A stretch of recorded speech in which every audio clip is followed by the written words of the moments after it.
He never lied. He never broke a promise. He never started a war, never demanded a temple, never asked a single mortal to worship him. Of every god on Olympus, he kept his word the most and broke it the least. And somehow, he became the villain. His name is Hades, and for 3,000 years, we've been telling his story wrong. By the end of this, you're going to look at the gods you were taught to admire, Zeus, Poseidon, Apollo, and realize the monsters were never underground. They were sitting on top of the mountain. But to understand how the most honest god became the most feared, we have to go back to a coin toss. A coin toss that divided the entire universe. When the war with the Titans finally ended, 3 brothers were left standing: Zeus, Poseidon, and Hades. They had just overthrown their own father. They had carved up creation itself. And now came the hard part, deciding who would rule what. So they didn't fight over it. They drew lots. They left it to chance. Zeus drew the sky, the open air, the light, the heavens, the throne everyone could see. Poseidon drew the sea, the oceans, the storms, a kingdom of endless horizon. And Hades drew the underworld, the realm of the dead, the one place with no sun, no sky, no audience. Here's the part everyone forgets. He didn't choose it. He didn't want it. He lost the cosmic coin flip, and he accepted it without a single complaint. His brothers got the sky and the sea. He got the land of the dead. And he didn't sulk. He didn't scheme. He didn't try to steal a better throne. He went to work. That's the first thing the stories never tell you about Hades. Before he was a god of darkness, he was a god who kept his word, even when the deal was bad. And keep that idea in your pocket, the god who kept the rules, because in a few minutes, it's going to matter more than anything else. So if he was so fair, why do we picture him like this? The blue fire, the cackling, the lord of hell. Here's the truth. Almost everything you think you know about Hades isn't Greek at all. It was painted on top of him centuries later by people who needed a devil. When Christianity spread across the ancient world, it needed a place of punishment, an underworld, a ruler of the dead. And there was Hades, already sitting on a throne below the earth, perfect for the role. So his name got borrowed. In old translations, the word Hades was used to mean hell. The god and the place blurred together. And slowly, quietly, a fair judge of the dead got rewritten as the Prince of Darkness. But the Greeks never saw him that way. To them, the underworld wasn't a torture chamber. It was just where you went, a quiet kingdom. Most souls simply existed there, not burning, not screaming, just at rest. And the one running it? He wasn't a sadist. He was an administrator. Stern, yes. Cold, maybe. But fair. The dead were judged by their lives. The good rewarded, the wicked punished, the ordinary left in peace. No favorites, no mercy bought with sacrifices, no exceptions for the rich or the powerful. In a universe where every other god could be bribed with a good enough offering, Hades ran the only fair system in all of creation. And here's what almost no one tells you. He didn't even judge alone. 3 mortal kings, Minos, Rhadamanthus, and Iacchus, men chosen because they had been fair in their own lives, sat beside him to weigh every soul that arrived.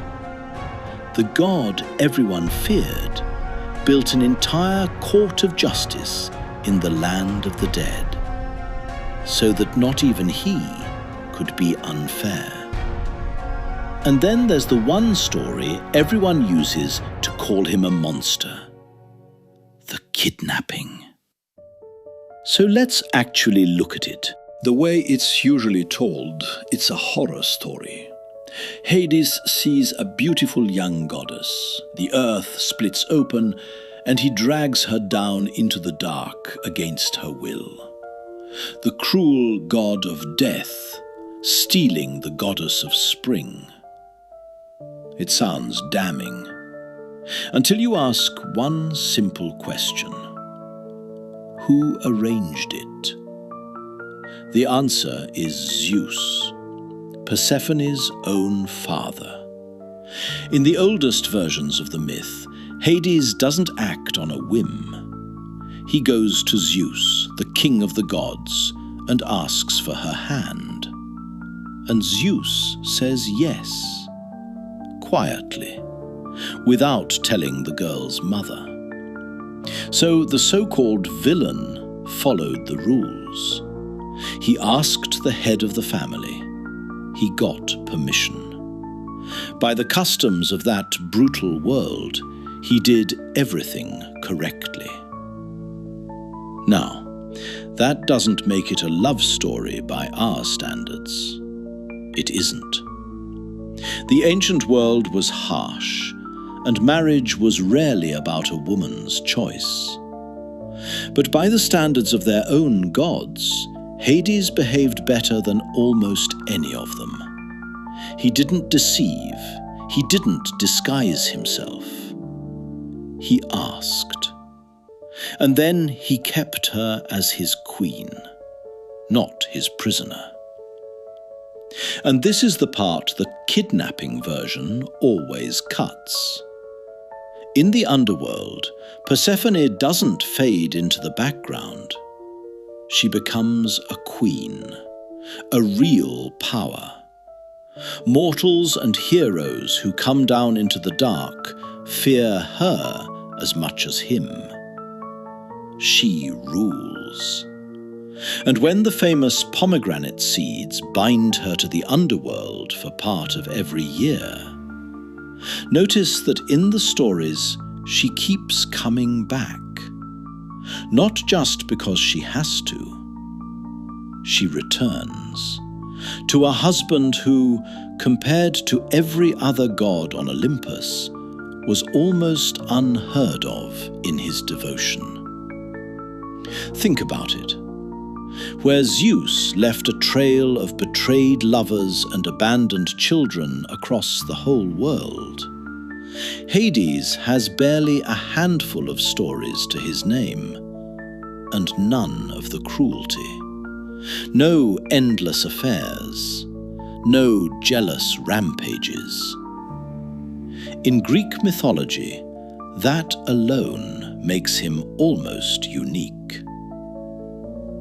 Now hold that thought, because to really see what kind of god Hades was, you have to compare him to the ones we built temples for. Let's start at the top.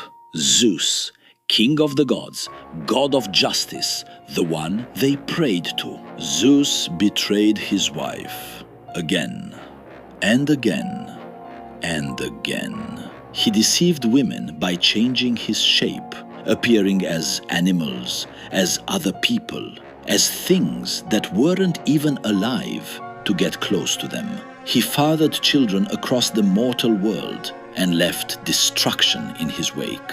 And when he was angry, entire cities paid for it. This is the god of justice. Then Poseidon, god of the sea, quick to rage, slow to forgive. He held grudges for decades. One hero blinded his son, and Poseidon spent 10 years drowning his crew, one by one, just to make the journey home unbearable. And Apollo, god of light, of music, of healing, beautiful, beloved, and in story after story, cruel. He skinned a man alive for the crime of beating him in a contest. He cursed those who refused him, the god of harmony, punishing people for the sin of being mortal. These are the gods they worshipped, the ones with the golden temples, the festivals, the sacrifices. And then there's Hades. No temples to speak of, no festivals in his honor. The god they were too afraid to even say out loud. So afraid they gave him gentler names, hoping he wouldn't notice. The one god with no trail of victims behind him, who never lied, never abused his power for fun, never broke the deal he was handed. He just did his job forever in the dark, without thanks. Remember the coin toss? The brother who lost and accepted it without complaint?